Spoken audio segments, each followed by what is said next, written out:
Welcome everybody to our Habitudes launch party. We're so excited that you're here to join us on this recorded version of the live version we did earlier. We're here in the Growing Leaders podcast studio. My name is Patrick Irwin, and I am the curriculum director here at Growing Leaders. And I am Kara Mallory. I'm our secondary curriculum coordinator, Patrick's right-hand gal here at work. We are thrilled that you are joining us for this recording. Yeah, we're really excited to share with you what we've been working on for over a year. And we have a ton of what we say are updates, improvements, refreshes, and we've been exploring new ways that Habitudes can impact students. We've conducted focus groups with students to learn what they would want out of our curriculum. And not only that, many of these improvements are based directly on feedback that we've gotten from you, our partners, and the educators doing the work. Patrick and I are both former teachers, so we wanted to make sure Habitudes felt like it was truly made by teachers for teachers. So we thought it would be fun to frame each of our updates and new features using some of the feedback that we've gotten over the years. So we'd like to welcome you to our version of mean tweets, and we call this one Tough Love Tweets. Now, let's be clear. These are not actual tweets or feedback that we've gotten. You all are very kind. But we thought this would be a fun way to paraphrase what we've heard over the years. All right, so our first Tough Love tweet comes to us from Board Panda, and it says, "We love Dr. Tim, we love Andrew. Do we love them 52 straight videos in a row? Not sure. Please give us some variety." Now, I taught Habitudes in my own classroom for 6 years, and the videos that are there served a great purpose during that time. But we started to notice as social media changed, content creation changed, and students began to crave a different delivery, one that matched what they were used to seeing. So we took some action. This project has taken over a year. We've worked with Look Listen Studios and came up with 9 video styles that matched what students told us would be engaging to them. Everything from riding in a car with our team to autocomplete interviews and family discussions, but you can see all of the different styles there on your screen. Yeah, thanks, Kara. We didn't just update our middle school videos because they're still very new, but our high school videos we felt like needed a refresh. So one thing we hope you notice immediately, other than the variety of styles, is the diversity of faces. We have young people, different hosts, varying backgrounds, varying experience. Our hope is that your students will see themselves in the video. And maybe the best part, these videos are less about telling students what to do and more about modeling authentic conversations for them to serve as an example for what they will do in the lessons. Yes, Patrick, I am very excited, and I think what we should give our viewers a taste of what they can expect. So my favorite video in the artist series was The Poet's Gift. It's a habitude that's all about communication. We hired spoken word artist and poet Micah Bornase to perform, and boy, did he deliver with this piece that he wrote just for us. Let's check it out. You are not growing into a leader. You are a leader, and you're growing. There will always be more to learn. Don't let anyone convince you you're too young to make a difference. You're gifted, and it's the kind that keeps on giving because it's living in your very bones, your every move. Siblings imitating you. Classmates notice the way you're kind to kids others consider uncool. You know that different is a blessing. You're not afraid to be strange. You're not embarrassed to be yourself. You're an out-of-the-box thinker, a dreamer, a poet. Even teachers admire your courage, and you're just getting started. Your wisdom is not beyond your years. It's because of your youth. You haven't let pessimism poison your dreams. The world is only changed by those who believe it possible. You're so full of hope. You're bursting with creativity. Don't be stingy with your gift. The more you give, the more it grows. The more you give, the more it grows. The only way to run low on beauty is by not using it. So sing as loud as you can. Protest and dance. Let your voice be heard. If students can be harmed in school shootings and war, if children can suffer when the economy's poor, if kids can fall sick from Mother Earth's pollution, then youth have a right to demand a solution. Propose something new. Challenge the status quo. Clearly, the elders could use some fresh ideas. Your contribution is crucial. You are not a leader of tomorrow. You are already here. We need you today. Find your gift and give it away.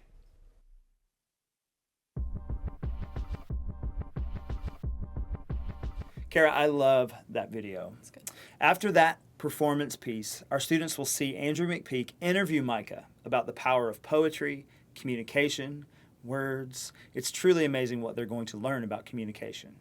Now, another great part about these videos is that we see students in the videos. We made a student leadership curriculum with students in the videos. How about that? This one you're going to watch next is from a series that we call Student Interviews, in which our research coordinator, Cam Turner, interviews a group of high school students about the Habitude, rivers, and floods. Let's check it out. Welcome, everyone. Today, I'm having a conversation with a group of student leaders about the Rivers and Floods Habitude. Let's meet the students before we begin. I'm Andrew. I'm Wes. I'm Maddie. I'm Jayla. And I'm Cora. So the first question I have for y'all, and the answer could be yourself, but do you know anyone who overschedules themselves, and what does that look like? I have a friend and she's a sophomore in college and she's very studious and she's involved with, I think it's 6 extracurriculars now. And it's really great to see her achieve and do the things she wants to do. But she seems really turbulent, you know? She doesn't have great sleeping hours and it's really hard to maintain a relationship with her sometimes because she always has something to do. Right, hard to find time. Anyone else? I will admit I am guilty of this myself for sure. Tell us more. Back in school, I had like an activity probably every day of the week. Sundays were probably my only day off. And so just having that constant activity is really draining. And I think now, coming from that, it's really important for me to understand my own limits. For anybody who schedules themselves a lot, to know what you can handle and what you can't. And Andrew, I think that it'll look differently in different situations that you're in, right? I remember when I made the transition from high school to college, I knew things were gonna be different, right? I knew that college was gonna require more of my time, more of my energy. And so for me, it was like Maddie was saying, how do you find time to do things that you love, to hang out with friends, to go eat, to sleep? And for me, just knowing what each day is going to entail and being prepared for that mentally, physically, spiritually, whatever you might have to do to get prepared, it really helps you get through the day and accomplish everything that you have to get done. You know, being involved in so many different things can definitely prevent us from focusing on what really matters.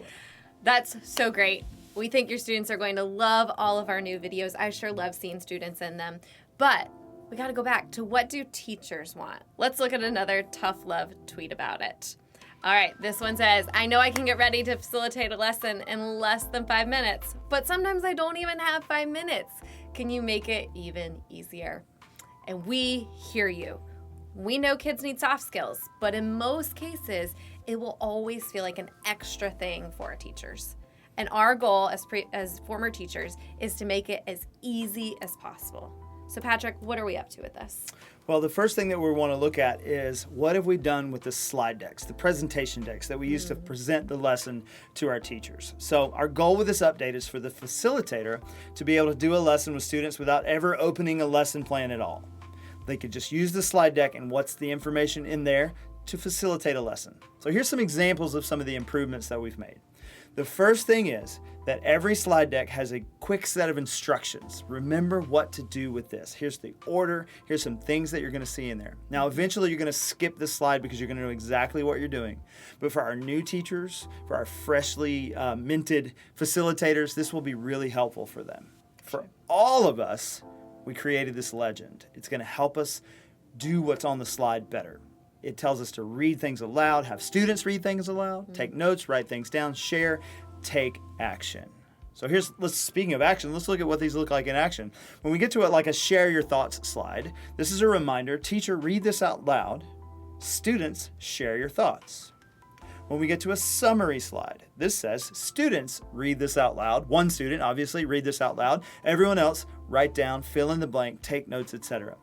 One quick note, when you have a student read out loud, we always had our students snap like it was a poetry reading, just instead of clapping, right? It makes it feel a little bit more appropriate for the environment, but students really love these read alouds. Of course, some of us, like me, still want a lesson plan. So we still have lessons available, and we'll even have lesson overview videos that Patrick and I are going to film for the teacher who would rather hear and see rather than read it. That's awesome. Now, we also revamped our lesson pages to help flow through the lesson. When you log into Habitudes Online, you'll notice that it starts with prepare, goes to facilitate, extend, enhance, and follow up. So you can go from the top to the bottom of the page and it helps you flow through the lesson. All of this is to help make your job, the facilitator, easier without losing any student impact. All right, let's take another tough love tweet. Oh boy. All right, this one from Curriculum Queen reminds us that basic lessons are good, but some of us need some differentiation. Our students need scaffolding and they need challenges. Differentiation is a crucial component of any curriculum, right, Kara? That's right, Patrick. And as educators, unlike Mr. McPeak there in the Tough Love tweet, we made this a mission of ours. We have some great new features to help you differentiate our lessons for your students.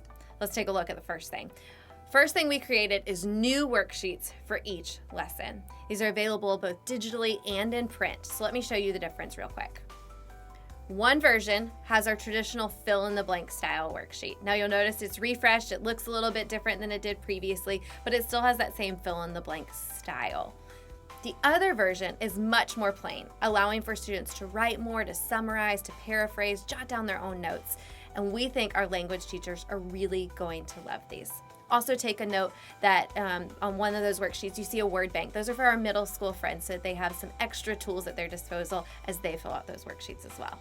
Yeah, and as you look at those, you may be thinking, some of my students need fill in the blanks, some Yeah. of them need an extra challenge and more writing. Feel free to use both in the scope of a lesson. We want to help you help your students. And the other way that we're going to differentiate is that we have come up with an idea called the extension library. If you've used Habitudes before, you know what the facilitator guide is, and this is sort of that idea, but we think better.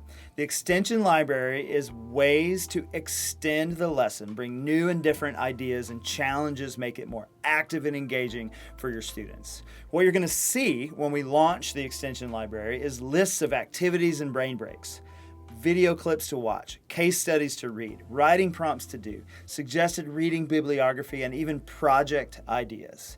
We think that students and teachers are going to really enjoy differentiating the lesson and extending the learning so that you can teach them the habitude and remind them what it's about. And some of you, I'm sure, already have ideas that you would love were included in the extension library. We have a solution for that too. The extension library is going to have a student and teacher submission portal. And so if you have a favorite lesson, activity, or video clip that you want to include in a Habitude lesson that you love, you'll be able to send it straight to us. And of course, we're going to put your name right on it so you get credit for that amazing thing that we put in this curriculum. Hold on, Patrick. Did you say students could also submit to this portal? I think students are going to be able to submit lessons to put into this portal. That's amazing. I can't wait to see what students and teachers come up with. Love it. Let's look at another Tough Love tweet. All right, love the movies. We all really, really do. And movies do have a place. But does every lesson need to start with a movie clip? And let's be honest, how many YouTube links are going to break this year? Now, I can take this one because I'll be the first to celebrate that we are not going to be Right. chasing YouTube links all year long. So we had a lot of fun with this. Each lesson is now going to begin with a unique and different hook that's going to draw students in to get them engaged. Yeah, we had some fun coming up with these hooks. Maybe my favorite part of the curriculum other than the videos. Yep. I love puzzles, games, brain teasers, activities that involve movement, and movies for that matter. Some of our lessons still have those tried and true movie clips. Sure. We tried to be really creative and different without losing the relevance of the lesson. Not games for the sake of games, but games with a purpose. And all of our hooks have guiding principles that we call the 4 H's. Each of our lessons, we want to include humor, because if they're laughing, they're listening. We want to touch their heart with a picture that makes them feel. We want to touch their head with a point for their head to think about and engage within the lesson. And we want to provide hope. We want to give them a light for their future. So as many of the H's as we can touch throughout a lesson, we try to do that: humor, heart, head, and hope. I would love to show off some of these hooks, but we simply don't have time. When you log in, you're going to see them, and we would love for you to let us know what you think. And if you have ideas for hooks, send them on in. Maybe we'll just pick yours and throw it in there. There we go. All right, we've got another Tough Love tweet here, and this one's all about middle school. It seems like some of our middle school lessons were written for college students, Patrick, so we need to help these children out. And as a former middle school teacher, this really speaks to my heart. We have been incredibly intentional about improving our middle school curriculum this year. Let's take a quick look at some of the improvements we've made to our middle school lessons, and some of these apply to high school as well. First and foremost, We have rewritten every summary to be a 6th through 8th grade reading level.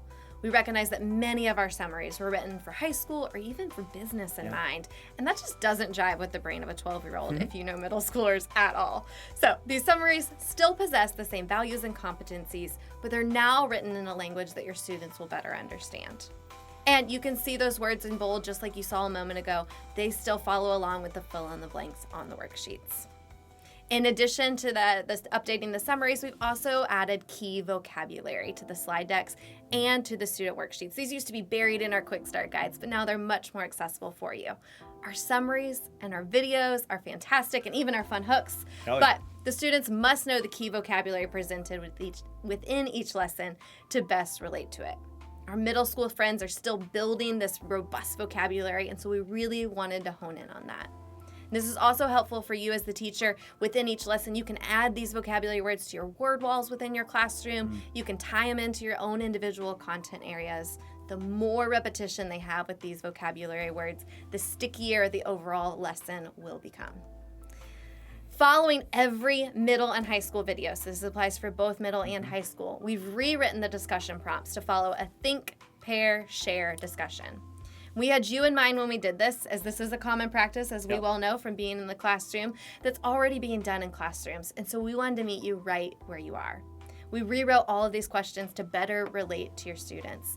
Now, the questions within this part of the lesson will still match the level of your students. The conversation that you're going to have with a 6th grader is still going to be very different than the one that you're going to have with an 11th grader. That's great. Thank you for that update on middle school. So excited. All right, tough love tweet.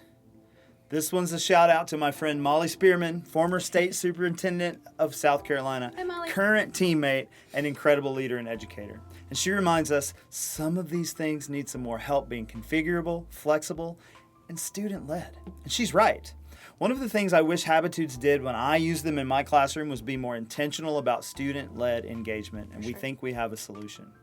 We want to present a curriculum that is multiple configurations. We have digital resources, print resources, and you can use both in a hybrid delivery model. In one days you may want to show the video, and some days you want to use a print workbook. It works in all scenarios. We also wrote in specific large group and small group resources and specific teacher and student-led components. Each of these lessons, both middle and high, will be able to engage students on a number of levels and a number of modalities, right? We have always been very good at large group, full class, big time engagement, but I want to show off some of our new student-led resources. On your screen is a QR code. In each of our slide decks, a QR code will appear that students can scan and access the student-led workbook. So for digital delivery, they can use phones, tablets, or laptops.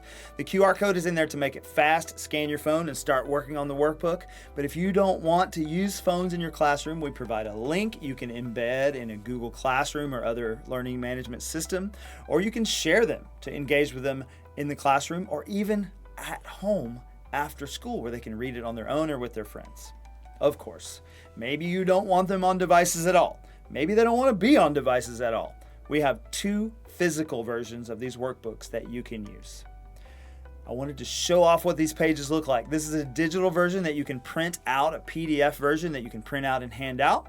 As you can see, it's the summary of the trade-offs lesson, the big idea. We give them some great content to read aloud together, to answer questions, to underline, and to take a self-assessment and to take action. What we want to remind you is that you can print these out, but you'll also be able to purchase workbooks from us that have all the worksheets, all the workbooks in one resource. And so you could go through an entire course in one singular book, never even opening a computer if you wanted to. All right? We can't wait to offer these resources that are both large group, small group, and student-led. Are going to really change the way we engage Habitudes in your classroom. You're going to love it. I'm so excited for the small group time. I think it's going to be really great.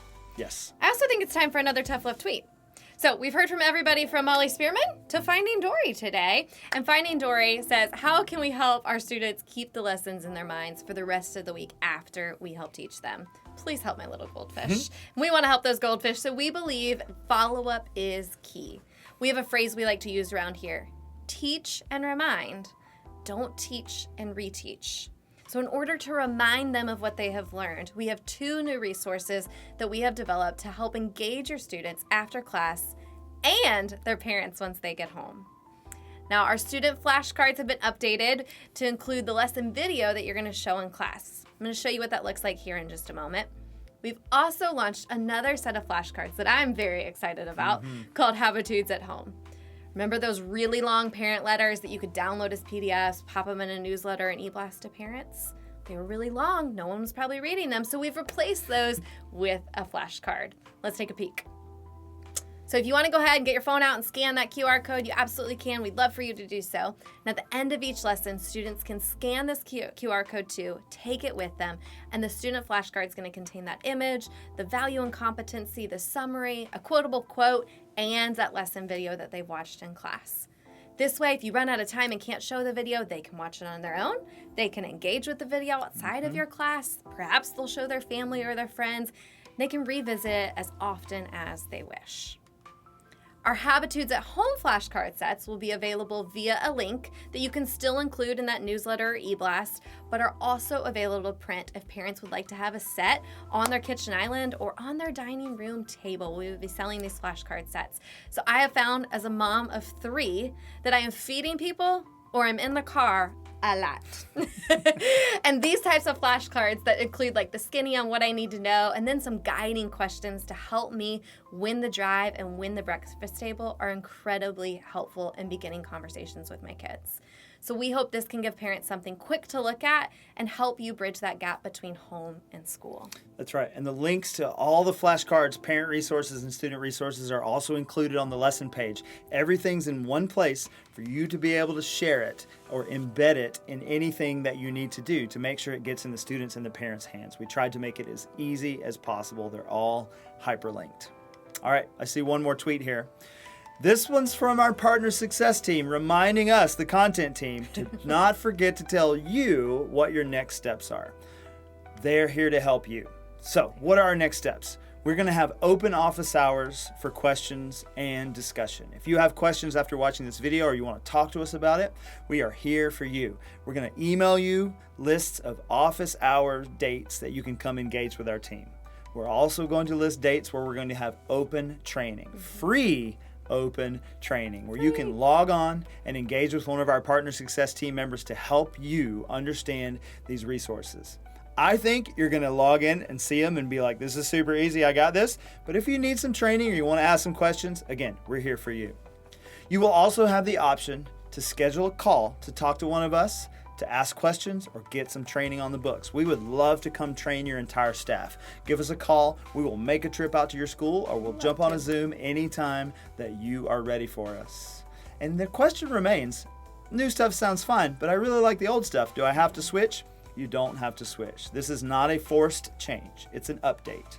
If you like what you're using and you want to keep using that, be our guest. We think it's great. We like the new stuff too, so you make the choice. Legacy or new, up to you. I had to make that rhyme just because that's what we do in leadership. All right, Kara, I think there's only one more thing to say, and that is... Thank you. Thank you so much for taking the time to watch this recording. Thank you for piloting some of these new resources. Our friends that piloted, we appreciate you. We can't wait to see you in our office hours, our training, or perhaps your house. Thank you again for tuning in. That's right. New stuff launches this July. Can't wait for you to see it. Bye. Let's go change some lives.